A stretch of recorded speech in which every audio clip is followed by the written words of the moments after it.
My name is Natalie, and I'm 28 years old. For as long as I can remember, my family has celebrated my brother Joseph's birthdays with extravagant parties while somehow forgetting mine. Year after year, I accepted this invisible status, silently building my career and saving every penny. This year, when they forgot my birthday again, I stayed quiet. They had no idea about my bonus or what I was planning. Before I continue my story, I'd love to know where you're watching from. Please hit that like button and subscribe if you want to hear how I finally claimed my worth. Growing up in our pristine colonial home in suburban Boston, I learned early that some family members shine brighter than others. My parents, Thomas and Eleanor Gray, always made sure we had everything we needed materially. Dad worked as a corporate attorney, while Mom managed several high-end boutiques in the city. From the outside, we appeared to be the perfect American family. Successful parents, 2 healthy children, and a golden retriever named Cooper. But within our household walls, a different reality existed. The pattern began subtly when Joseph and I were young. When he turned 10, my parents transformed our backyard into a carnival wonderland. Over 50 kids from school attended, bouncing on the rented inflatable castle, faces painted by professionals, and feasting on catered food. A magician performed impressive tricks that left the children gasping with delight. My parents spared no expense, proudly documenting every moment with their expensive camera. Just 3 months later, when my 8th birthday arrived, I woke up with butterflies in my stomach. Mom rushed us through breakfast, hurrying to get Joseph to his soccer tournament. "We'll do something special tonight, honey," she promised, kissing my forehead before dashing out the door. That evening, after Joseph's game-dominated dinner conversation, Mom placed a store-bought cake in front of me with 8 skinny candles. They sang quickly, and Dad passed me a gift bag containing a generic journal and colored pencils. "You're the quiet one, sweetie," Mom explained when I couldn't hide my disappointment. "Joseph is more extroverted, so he enjoys big parties. We thought you'd prefer something small." Dad nodded, in agreement. "Plus, we're just tired from work. Planning big events takes a lot of energy." I didn't understand yet how these justifications would become a lifelong pattern, but I nodded and thanked them for the cake, retreating to my room to write in my new journal about the birthday I had imagined. My Aunt Caroline noticed the disparity during her rare visits from California. "Natalie, why don't your parents have any photos from your piano recital on the wall?" she once asked, gesturing toward the shrine of Joseph's athletic achievements dominating our hallway. I shrugged, having accepted my secondary status. Aunt Caroline frowned, but lived too far away to intervene regularly. My grandmother Martha became my sanctuary. Living just 20 minutes away, she never forgot my birthday, always arriving with a thoughtfully chosen gift and a card filled with encouragement about my potential. "You have a special light, Natalie," she would whisper while hugging me. "Some people shine like fireworks, demanding attention. Others glow steadily like stars, guiding people home. Never dim your light for anyone." While Joseph brought home average grades that received effusive praise. My straight A's and academic awards sparked minimal interest. "That's nice, honey," Mom would say, barely glancing at my report card before turning back to her magazine. When I won the district spelling bee in 5th grade, Dad had an important meeting and Mom had inventory at the store.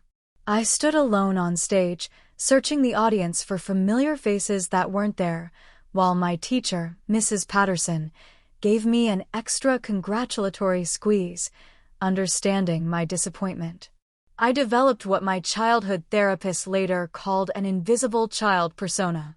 I became exceptionally self-sufficient, completing homework without assistance, packing my own lunches, and solving problems independently. I learned that asking for attention or validation only highlighted its absence, so I stopped asking. In 4th grade, I befriended Olivia Marshall, whose vibrant family welcomed me warmly. Her parents attended every school event, celebrated achievements, large and small, and treated Olivia and her siblings with equal enthusiasm. Initially, I found their dynamics confusing. When Mrs. Marshall fussed over my science fair victory as if I were her own daughter, I nearly cried from the unfamiliar recognition. Olivia's home became my emotional refuge, a place where I felt seen. "Your family is different," Olivia observed after witnessing my 11th birthday, passing with just a hastily signed card from my parents, who were busy preparing for Joseph's upcoming basketball tournament. The simple acknowledgement of this truth felt revolutionary. I wasn't imagining the imbalance. It was real, and someone else could see it too. My 16th birthday fell on the same weekend as Joseph's regional soccer championship. The timing couldn't have been worse or more predictable. That morning, I woke early, allowing myself a moment of hope that Sweet 16 might finally merit some special attention. I came downstairs to find my parents, packing the car with coolers and folding chairs for the tournament. "Oh, Natalie, good morning," Mom said, checking her watch. "We need to leave in 20 minutes. Joseph needs to be there early for warm-up." Dad glanced up from loading the trunk. "There's cereal in the pantry. We'll grab dinner somewhere after." The game. Neither mentioned my birthday. I stood frozen in the doorway.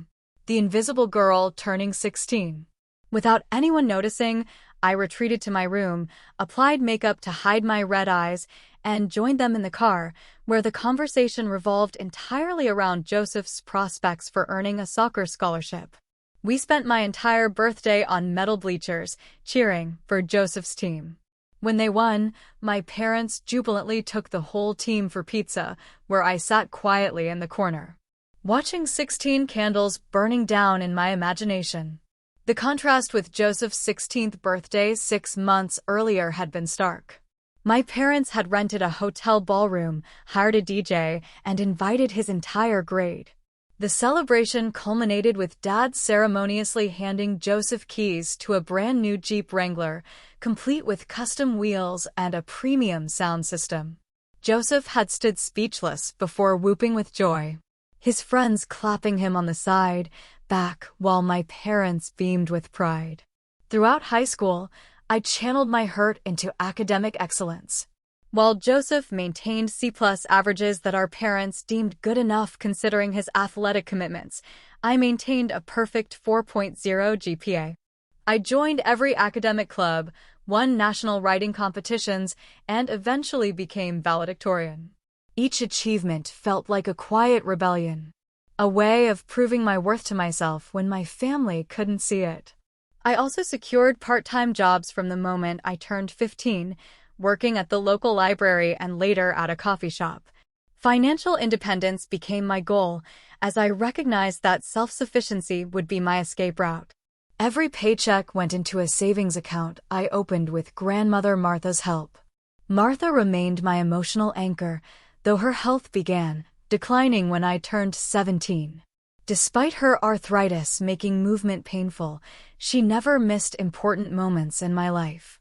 She attended debate, championships, and award ceremonies, her proud smile filling the parental void.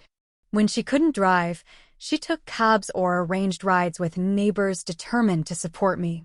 "Your parents love you," she would insist during our private conversations in her small apartment filled with books and family photos. "They just don't understand you the way they understand Joseph. Some people can only see what's familiar to them." I wasn't convinced about their love, but I valued Martha's perspective. She helped me frame my family experience as a mismatch rather than rejection, which preserved my ability to function in their presence. When my college acceptance letter from Northwestern arrived with a substantial merit scholarship, I sprinted to Martha's apartment first. She cried happy tears, declaring it was exactly what I deserved. Later that evening, I showed my parents over dinner. "Northwestern? That's in Chicago, right?" Dad asked, frowning slightly. "That's pretty far away." Mom skimmed the letter. "A scholarship is helpful. College is so expensive these days." Neither congratulated me directly. The conversation quickly shifted to Joseph's upcoming campus visit to State University, where he'd received a partial athletic scholarship. My parents spent 30 minutes discussing which hotel they should book for the visit and whether they should take him shopping for dorm supplies while there. My acceptance packet sat unopened on the counter for weeks, eventually disappearing into a drawer. By contrast, when Joseph's acceptance arrived, my parents immediately framed it for display. In our living room, my college roommate, Melissa Chen, was the first person to openly express outrage at my family's treatment. After witnessing a phone call where my parents briefly acknowledged my Dean's List achievement, before spending 20 minutes discussing Joseph's fraternity initiation, she confronted me. "Natalie, that's not normal. You know that, right?" Her directness startled me. My parents can be annoying and overbearing, but they'd never ignore my accomplishments while celebrating my brothers.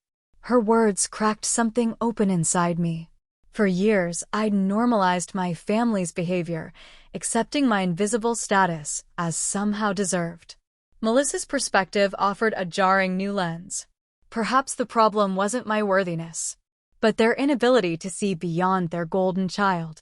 "Have you ever talked to them about how this makes you feel?" she pressed. I shook my head, the thought terrifying. What would I even say? "Why don't you love me as much as Joseph?" Melissa squeezed my hand.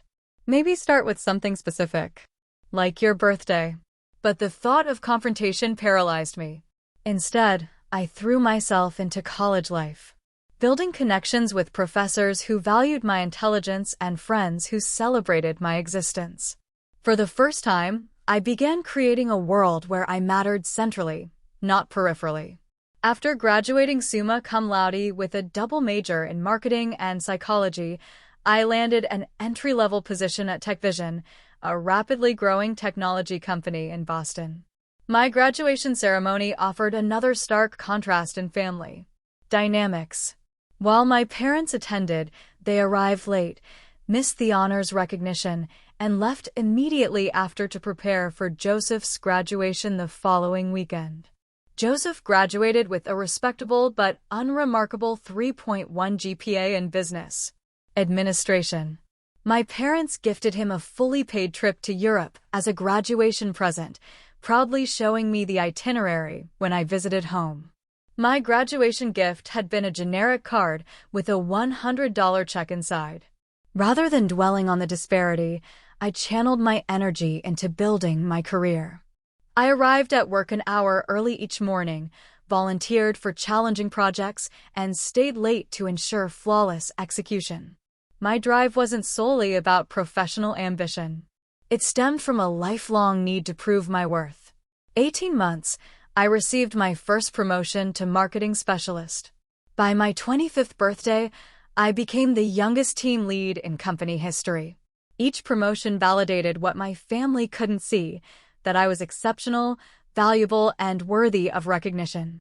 The pattern of forgotten birthdays continued throughout my 20s. Each year, I would receive a last-minute text message or hastily purchased gift card. While Joseph's birthdays warranted family gatherings, expensive presents, and social media tributes, his 30th birthday exemplified this imbalance. My parents organized a week-long celebration in Hawaii for Joseph's 30th, inviting extended family and close friends. They rented a beachfront property, arranged private tours, and hosted a luau complete with professional photographers. My mother called me weekly with planning updates, never noticing the painful irony of involving me in elaborate preparations, while my own birthdays passed with minimal acknowledgement. "You'll join us in Hawaii, right?" Mom had asked, as if this was a generous inclusion rather than another reminder of the disparity. I declined, citing work commitments. In truth, I couldn't bear witnessing the celebration, knowing my 30th birthday 3 months earlier had merited only a text message from Dad saying, "Happy birthday, kiddo. Have a good one." The greatest loss of my adult life occurred when grandmother Martha passed away when I was 28. Her health had been declining for years, but nothing prepared me for the void her absence created. She was the one person who had consistently seen me, valued me, and loved me unconditionally. At her modest funeral, I stood numb as relatives offered condolences to my parents and Joseph. Phew. Acknowledging that Martha and I had shared a special bond, Aunt Caroline, who flew in from California, approached me privately. She loved you most fiercely, she whispered. She worried about you constantly. A week after the funeral, Martha's lawyer contacted me about a small inheritance, her vintage, jewelry collection, and personal journals she'd kept throughout her life. Reading her private thoughts devastated and validated me simultaneously. Martha had documented the pattern of favoritism she observed, expressing concern about its impact on my development while noting her admiration for my resilience. Watched TNE fuss over Jay's baseball trophy for 20 minutes today without asking N about her perfect report card. One entry read, considered confronting them, but fear it would make things worse for N. Instead, taking her to celebrate, privately, tomorrow. She deserves champions in her corner. Martha's journals became both comfort and catalyst. They confirmed I hadn't imagined the disparity while forcing me to confront its continued impact on my adult life. After several months of grief-induced insomnia and anxiety attacks, I began therapy with Dr. Samantha Willis. You've developed remarkable coping mechanisms, Dr. Willis observed during our sessions, but adapting to unhealthy dynamics isn't the same as healing from them. Through therapy, I began addressing the childhood neglect that shaped my perfectionism, people-pleasing tendencies, and fear of expressing needs. I practiced setting boundaries with family, though these were often tested and violated. I also worked on building deeper connections with friends who valued me authentically. At work, I formed a particularly close friendship with Rebecca Johnson, our creative director. Unlike many colleagues who respected but feared her exacting standards, I thrived under her mentorship. She pushed me to refine my skills while recognizing my unique strengths. You have exceptional emotional intelligence, Rebecca noted during a performance review. You anticipate client needs before they express them. That's invaluable in marketing. With therapy and meaningful friendships nurturing my self-worth, I gradually separated my value from my family's perception. Though birthday disappointments and overlooked achievements still stung, they no longer threatened my fundamental sense of self. I was building a life where I mattered, regardless of whether my family could see it. The trajectory of my professional and personal life changed dramatically during my 4th year at Techvision. Our company needed to rebrand its flagship product suite to compete with an aggressive new market entrant. Despite being junior to several colleagues, I proposed a comprehensive marketing strategy that resonated with our executive team.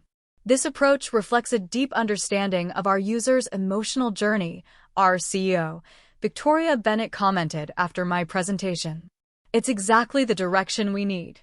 I was appointed project lead, a position that both terrified and exhilarated me. For 6 months, I worked tirelessly, coordinating with design teams, managing timelines, and communicating with stakeholders. The pressure was immense, but for once, the perfectionism born from childhood neglect served me well. I anticipated problems before they emerged and developed creative solutions that kept the project on track. When we launched the rebranded product line, industry response exceeded all projections. Technology publications praised the intuitive design and emotional resonance of our campaign. New customer acquisition increased by 70% within the first quarter, and our stock price reflected the market's confidence in our strategy. During the company-wide celebration, CEO Victoria pulled me aside. This success is largely due to your vision and execution, she said, handing me a glass of champagne. The board has taken notice. 2 weeks later, I was promoted to Director of Brand Strategy. With a substantial salary increase and an unexpected year-end bonus of $70,000. The executive notification arrived in my private email, marked confidential, with instructions about tax implications. I sat alone in my apartment that evening, staring at the bonus notification with tears streaming down my face. The amount exceeded my most optimistic expectations and represented something more valuable than money: recognition of my worth. When I called my parents to share news of my promotion, their response followed the familiar pattern of mild interest. Quickly redirected to Joseph. "That sounds nice, honey," Mom said after my brief explanation of my new role. "Did Joseph tell you about his new business venture?" "He's opening a fitness center downtown. Your father and I are helping with the initial investment," Dad chimed in enthusiastically. "It's a tremendous opportunity. The location is premium, and with Joseph's connections from his college sports days, he's sure to attract a solid client base." I listened to them expound on Joseph's entrepreneurial potential for 20 minutes, without asking a single follow-up question about my career achievement. My news, as always, was a brief detour from the Maine family narrative centered on Joseph. Later that week, during our regular phone catch-up, Joseph mentioned casually, "Mom and Dad transferred $40,000 to help me secure the gym space. They're so supportive." I bit my tongue, remembering how I'd paid for graduate school entirely through scholarships and part-time work after they explained they needed to conserve funds for retirement. Their financial support of Joseph wasn't surprising, but the amount still stunned me. As my 32nd birthday approached in early spring, I made a deliberate decision to remain silent about it. Previous attempts to hint at birthday acknowledgement had only yielded last-minute, obligatory gestures that made the oversight more painful than if they had forgotten entirely. This year, I would expect nothing and spare myself the disappointment. Dewey? Weekend before my birthday, Rebecca invited me to join her at her coastal Maine cottage. "I need help choosing paint colors for the guest room," she explained. "Plus, we both need ocean air." During our drive along the picturesque coastline, Rebecca pointed out an elegant Cape Cod-style house with a for sale sign posted near the. "Oh, that place has been on the market for months," she mentioned. Apparently, the owners relocated overseas for work and are motivated to sell. On impulse, I asked to stop. As we walked the property, peering through windows at hardwood floors and ocean views, something shifted inside me. The house needed updates but had excellent bones and a private path to a small beach cove. For the first time, I could envision a space that was entirely mine, removed from family dynamics and workplace pressures. "I'm going to call the realtor," I announced, surprising both Rebecca and myself. The asking price had already been reduced significantly, and with my bonus and savings, I could make a substantial down payment. After a thorough inspection revealed no major issues, I submitted an offer 10% below asking price, which the sellers accepted within hours. The mortgage approval process moved swiftly given my excellent credit score and stable employment. As I signed closing documents exactly 1 week after my forgotten birthday, I experienced an unfamiliar sense of power. I owned something significant that my family knew nothing about. Over the next 2 months, I drove to Maine every weekend, painting walls, replacing outdated fixtures, and furnishing my retreat with carefully selected pieces. Rebecca helped transport furniture and offered design suggestions, but this project was fundamentally mine. A physical manifestation of my independence and worth. I told no one in my family about the vacation home, not when Dad called to discuss tax strategies for their retirement accounts, not when Mom texted. Photos of new equipment arriving at Joseph's gym, not when Joseph complained about permit delays and unexpected expenses in his business venture. With each improvement to my coastal sanctuary, my confidence grew. I replaced the dated kitchen countertops with gleaming quartz. I installed bookshelves along the living room wall and filled them with novels I'd always wanted to read. I splurged on luxurious bedding for the master bedroom that faced the ocean. Each decision, made without seeking anyone's approval, felt revolutionary. As spring turned to early summer, my vacation home transformation neared completion. Standing on the back deck overlooking the Atlantic Ocean, watching gulls circle in the evening light, I felt a profound sense of alignment. This tangible achievement existed independently of my family's validation. It was mine alone, bought with money I had earned, transformed through my vision, and enjoyed on my terms. My 32nd birthday came and went without acknowledgement from my family. No calls, no texts. Not even the generic social media post that many distant acquaintances managed to share. The complete oversight might have devastated me in the past, but this year I felt a curious sense of liberation. Their forgetfulness had become predictable, and I had stopped organizing my expectations around them. 3 days after my birthday, an elaborate digital invitation arrived in my email. Joseph was turning 34, and our parents had planned a surprise yacht party on Boston Harbor to celebrate. The invitation featured professional graphics, a catered menu from an exclusive restaurant, and instructions about parking at the marina. Please arrive by 6:30 p.m. To surprise Joseph when he boards at 7 p.m., the invitation concluded. Gifts optional but welcome. We've created a registry at Premium Fitness Supplies for those wanting suggestions. I confirmed my attendance with a brief reply, offering to bring wine. Mom responded immediately with specific preferences for Joseph's favorite Cabernet. In the days leading up to Joseph's celebration, I finalized the last touches on my vacation home. I hung artwork, positioned outdoor furniture on the deck, and planted flowering shrubs along the front walkway. The transformation was complete, from dated property to personally meaningful sanctuary. On the morning of Joseph's party, I made a spontaneous decision. I would finally share my achievement, not through awkward family conversation where it might be minimized, but on my own terms, through social media.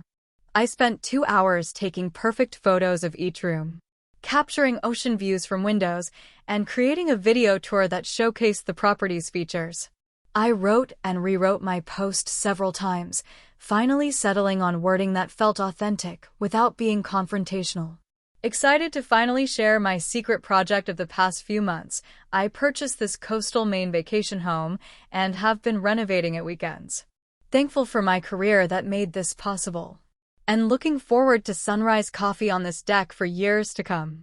First-time homeowner, coastal living, dream come true. I scheduled the post for 7:15 p.m., exactly when Joseph's surprise party would be in full swing.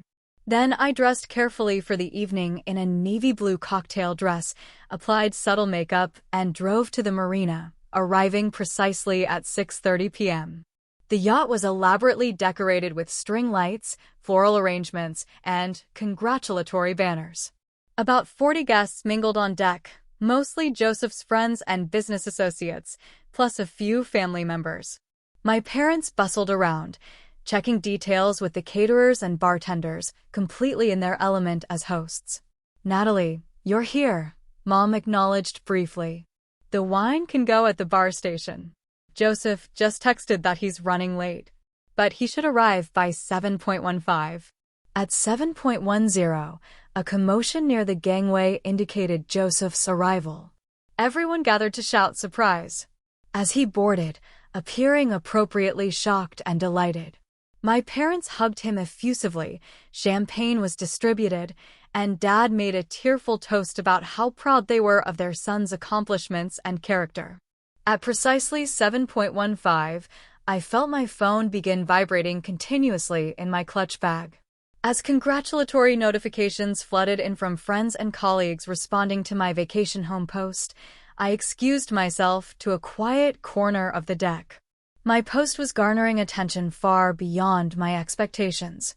Friends from college, colleagues from work, and even casual acquaintances were commenting with enthusiasm and support. "This is incredible, Natalie. So happy for you. What a gorgeous place. You deserve this success. That view is to die for. When can I visit?"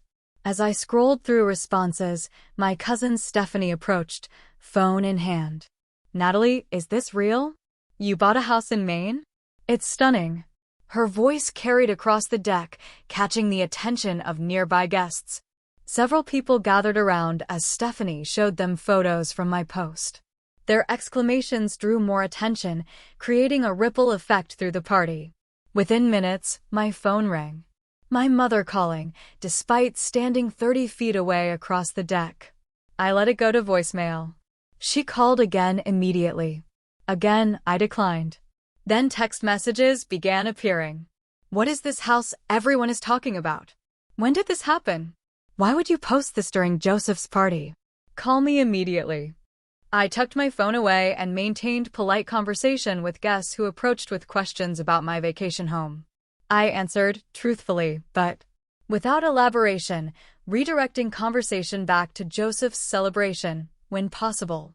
20 minutes later, Joseph himself appeared at my elbow, his expression a mixture of confusion and irritation. Mom and Dad are freaking out about some house you bought? What's going on? I purchased a vacation home in Maine, I replied calmly. I've been renovating it for the past 2 months. And you posted about it tonight? During my party? His tone carried the familiar, entitled indignation I'd heard throughout our childhood. When anything threatened to shift attention from him, I completed the renovations yesterday and wanted to share my achievement. I said simply, "Your party looks wonderful. The caterers did an amazing job with the seafood display." Joseph stared at me, unused to this calm assertion, rather than my usual acquiescence. Before he could respond, Dad approached, his face flushed with anger, partially masked for the public setting. "Natalie, we need to speak privately," he insisted, gesturing toward the yacht's interior cabin. "I'm enjoying the party right now," I declined smoothly. "We can talk another time." Mom joined him, her voice tight. "How could you do this tonight? You've completely taken over Joseph's special evening. Everyone is talking about your house instead of celebrating him." The irony of her distress over divided attention was not lost on me. For a moment, I considered apologizing to keep peace, falling back into my lifelong pattern. Instead, I replied quietly, "I'm sorry you feel that way. It wasn't my intention to disrupt anything. I'm simply sharing good news from my life." "You could have done that any other day," Mom insisted. "Yes," I agreed, meeting her gaze steadily. "There are 364 other days, including my birthday last week." Her expression faltered briefly before hardening again. "That's what this is about? Some petty revenge because we were busy and missed your birthday?" "No," I replied, truthfully. "This is about me celebrating my achievement on my own terms."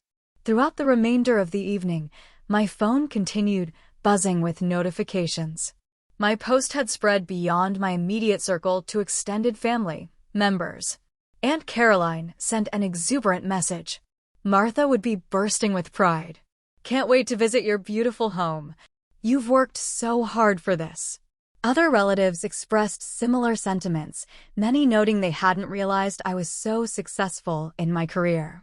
Their supportive comments contrasted sharply with my immediate family's reaction, highlighting the different lenses through which people viewed my life.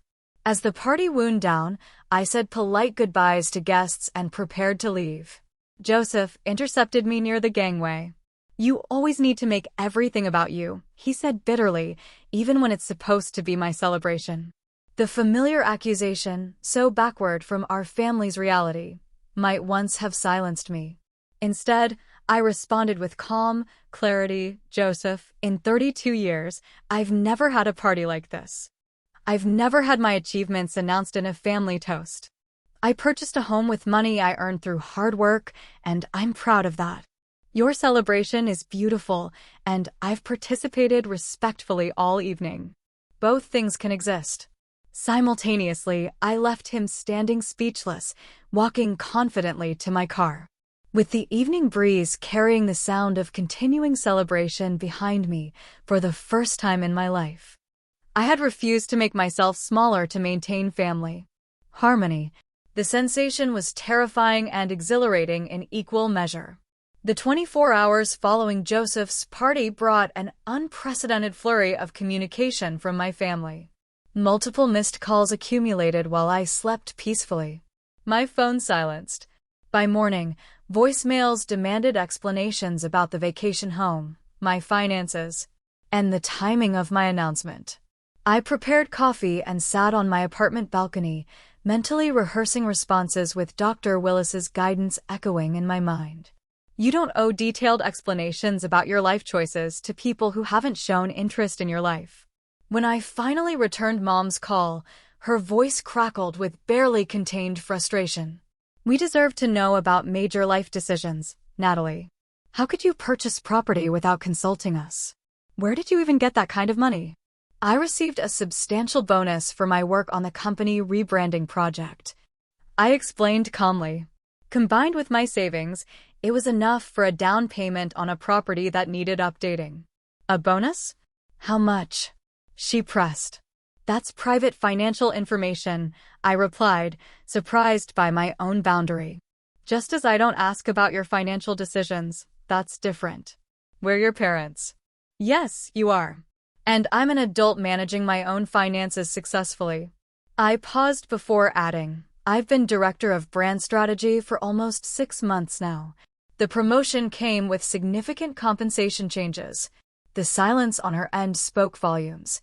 She hadn't registered or remembered my career advancement. After a moment, she redirected. Your timing was incredibly insensitive. Joseph's party was completely overshadowed by your announcement. I understand. You feel that way. I acknowledged without apologizing. Just as my birthdays have been overshadowed by Joseph's events throughout my life. Is that what this is about? Birthdays?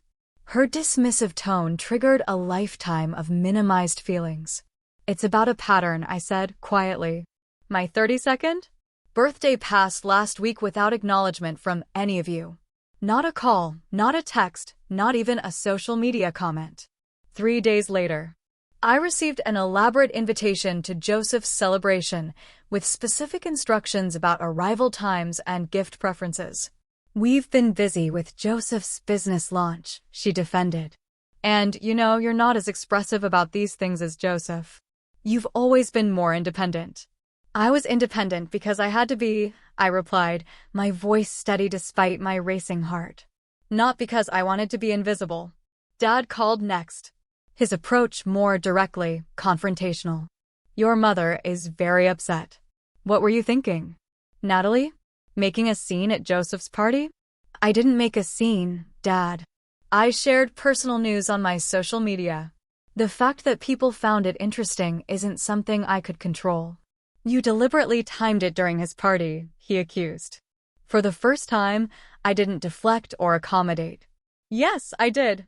After 32 years of watching Joseph receive celebratory attention while my accomplishments go unnoticed, I chose to share my news on my own terms. That's ridiculous, he sputtered. We've always supported both of you equally. The absurdity of his statement liberated me from concern about his reaction. Dad, can you name the last achievement of mine that you celebrated? My promotion? My industry award? My graduate degree? His lengthy silence confirmed what I already knew. He couldn't recall acknowledging any of these milestones. We've always been proud of you, he finally offered, weakly. Pride without expression or acknowledgement feels remarkably like indifference, I responded. Joseph's text arrived that afternoon. Way to steal my thunder again. Always have to be the center of attention. Thanks for ruining my party. The accusation was so fundamentally contrary to our family dynamic that I actually laughed aloud before composing a response. Joseph, this is the first time in our lives I've done anything that diverted attention from you. I'm sorry it feels uncomfortable, but your reaction speaks volumes. He didn't reply, but I could imagine his indignation.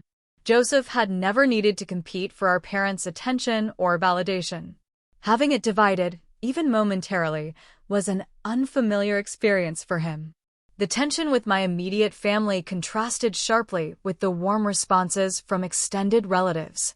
Aunt Caroline called from California, her voice brimming with enthusiasm. I've booked flights to come see your place in August, she announced. If that works for you, of course. I'm so incredibly proud of you, Natalie. Martha would be over the moon. My cousin Rachel sent a thoughtful message. Your home is gorgeous. I remember how you used to rearrange furniture in your bedroom constantly as a kid, trying to make it perfect. You always had an eye for design. The simple fact that Rachel remembered this detail about my childhood, when my own parents seemed to retain so little about me, was both touching and painful. For nearly a week, communication with my parents remained strained and minimal. I focused on work, therapy sessions, and planning my next weekend at the vacation home rather than pursuing reconciliation. The ball was in their court, and for once, I refused to smooth things over at my own expense. 6 days after Joseph's party, Dad called my office unexpectedly. "I'd like to stop by your apartment this evening," he said, without preamble. "Just me. There are things we should discuss." His tone was uncharacteristically hesitant, lacking the authoritative edge I'd grown accustomed to. I agreed, setting a boundary of 1 hour for the visit. When Dad arrived, he seemed diminished somehow. Less certain than the father, who had always presented unwavering opinions about everything from politics to pasta preparation. He declined my offer of coffee or wine, sitting stiffly on my living room sofa. "I've been thinking about what you said," he began after an awkward silence. "About us not acknowledging your achievements." I waited, giving him space to continue without rescuing him from the discomfort. "Your mother and I discussed it, and we realized there might be some truth to it." He stared at his clasped hands. "Not intentionally, of course. We never meant to make you feel less important than Joseph." "Intent doesn't change impact," I said quietly, echoing Dr. Willis's frequent reminder. He nodded slowly. "I suppose not." Another lengthy pause followed before he continued. "Joseph said something similar, actually. After he calmed down, he mentioned that you've never had a surprise party or big celebration like he's had." The acknowledgement that even Joseph recognized the disparity surprised me. I'd always assumed he was as oblivious to his favored status as my parents were to my neglected. "Your mother is having a harder time seeing it," Dad admitted. "She keeps saying, you're just different personalities with different needs, but I've been thinking about your birthday specifically. And I can't remember the last time we did anything special for you." The conversation continued haltingly, with Dad oscillating between defensiveness and genuine reflection. He asked to see photos of my vacation home, showing what seemed like authentic interest in the renovation choices I'd made. As he prepared to leave, he paused at the door. "I can't promise things will change overnight," he said, "but I'd like to try to do better." It wasn't an explicit apology, but from my emotionally restrained father, it represented significant movement. Joseph texted the following day. "I shouldn't have reacted like I did at the party. Congrats on the house. It looks really nice." His message lacked depth, but acknowledged his overreaction, which was more than I'd expected. I responded, simply thanking him and offering an open invitation to visit my coastal property someday. Mom remained the most resistant to examining family patterns. When she finally called, her approach combined superficial interest in my home with subtle digs about my sensitivity and attention-seeking behavior. I maintained firm boundaries, redirecting her attempts to minimize my experience without engaging in arguments. "I understand this is difficult to discuss," I told her. "I'm not asking for apologies or dramatic changes. I'm simply no longer pretending that the imbalance doesn't exist or that it hasn't affected me." After several tense exchanges over the following weeks, I extended an invitation that surprised even me. "I'm hosting a small housewarming at my vacation home next month. I'd like all of you to come if you're willing." The invitation represented both boundary and olive branch, welcoming them into my space on my terms. Their acceptance would require acknowledging my achievement rather than diminishing it. Their behavior there would determine the nature of our relationship moving forward. Dad accepted immediately. Joseph followed a day later with a brief, "I'll be there." Mom hesitated longest, finally agreeing after what I imagined were lengthy discussions with Dad. As I prepared for their visit, arranging guest rooms and planning meals, I felt a curious blend of anxiety and empowerment. For the first time, I would welcome my family into a space that represented my success, my taste, and my independence. Whether they could truly see me there remained to be seen, but I was no longer waiting for their validation to recognize my own worth. The morning my family was scheduled to arrive at my vacation home dawned with perfect Maine summer weather. Sunshine sparkling on ocean waves, visible from my kitchen window as I prepared breakfast. I moved through the rooms, making final adjustments, fluffing pillows, arranging fresh flowers, and setting out guest towels with a care that reflected both pride and lingering anxiety. When their car pulled into the gravel driveway at noon, I stepped onto the front porch, watching them emerge and take in the property with varying expressions. Dad looked genuinely impressed. Joseph seemed surprised by the home size and setting, while Mom maintained a carefully neutral expression, neither admiring nor critical. The drive was longer than I expected, Mom commented by way of greeting. The GPS took us on some very narrow roads. There's a more direct route. I'll show you before you leave, I replied, refusing to let the subtle complaint set the tone. Welcome to my home. I'd love to give you a tour. Leading them through the rooms I'd carefully renovated, I pointed out original features I'd preserved and updates I'd selected. Dad asked thoughtful questions about the restoration process. Joseph commented approvingly on the entertainment system. Mom remained largely silent until we reached the kitchen with its newly installed quartz countertops and stainless appliances.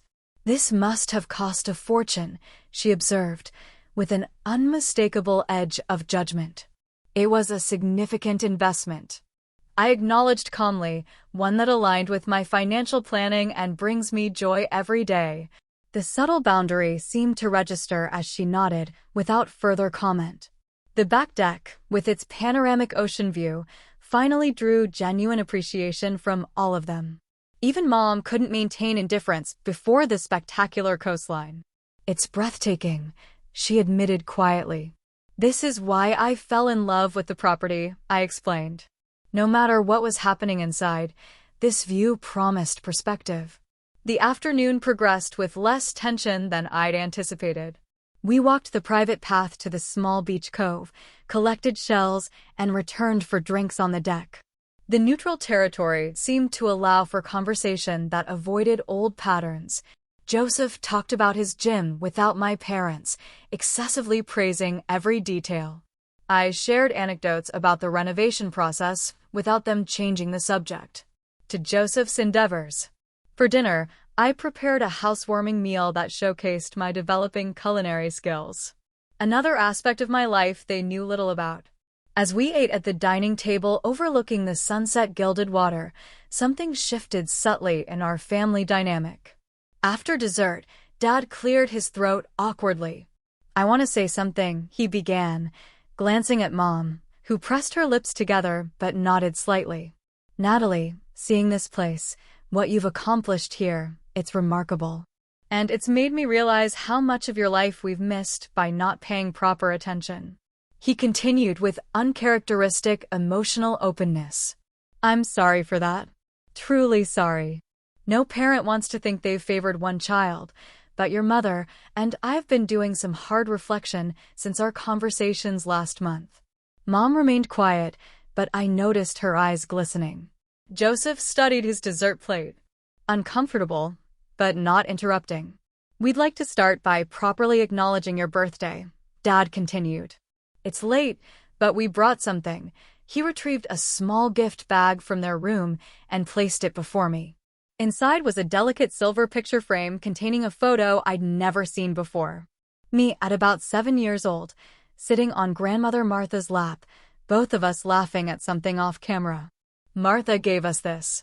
Years ago, Mom finally spoke. She said it captured your spirit perfectly.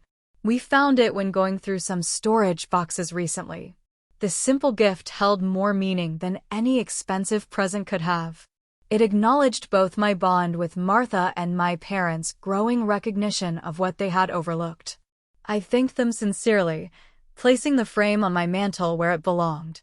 Later that evening, Joseph joined me on the deck while our parents prepared for bed. I never realized, he said after a long silence, staring out at the moonlit water. How different things were for us growing up. I just assumed you preferred being quiet and independent. Parts of my personality are naturally more reserved, I acknowledged. But much of my independence was survival, not preference. He nodded slowly. I'm trying to understand. It's weird looking back and seeing everything differently. He hesitated before adding, I'm sorry if I contributed to it. I was just soaking up what they gave, without questioning why you weren't getting the same. His apology wasn't perfect, but it was genuine.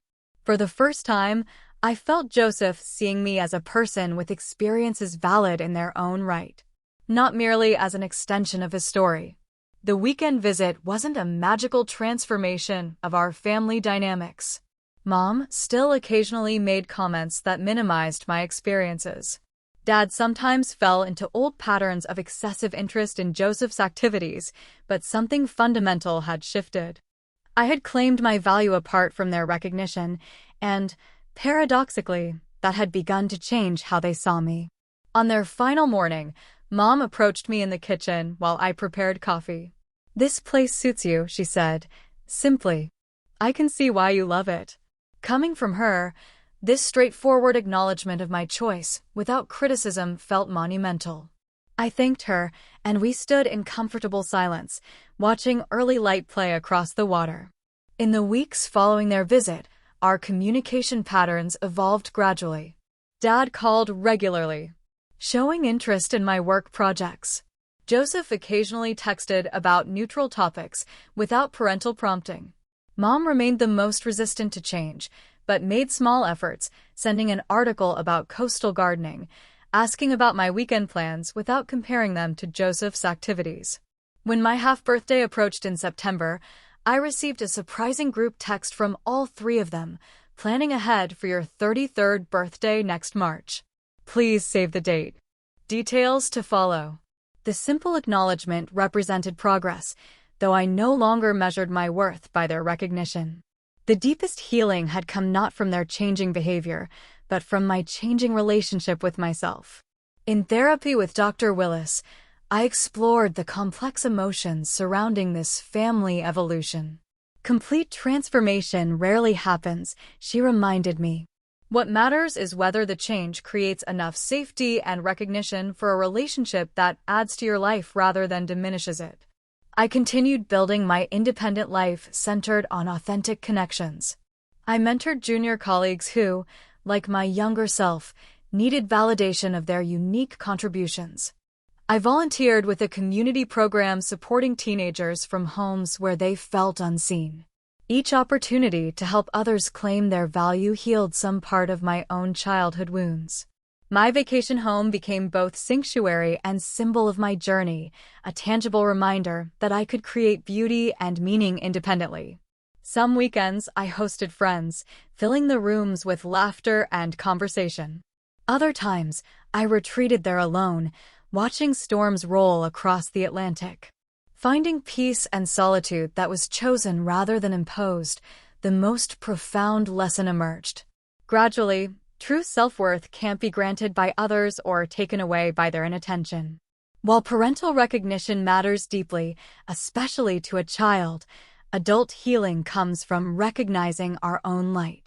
Exactly as Grandmother Martha had tried to teach me years earlier, I no longer needed my family to acknowledge my birthdays, celebrate my achievements, or validate my choices to know my own value. Their growing ability to see me more clearly was welcome, but not essential to my wholeness.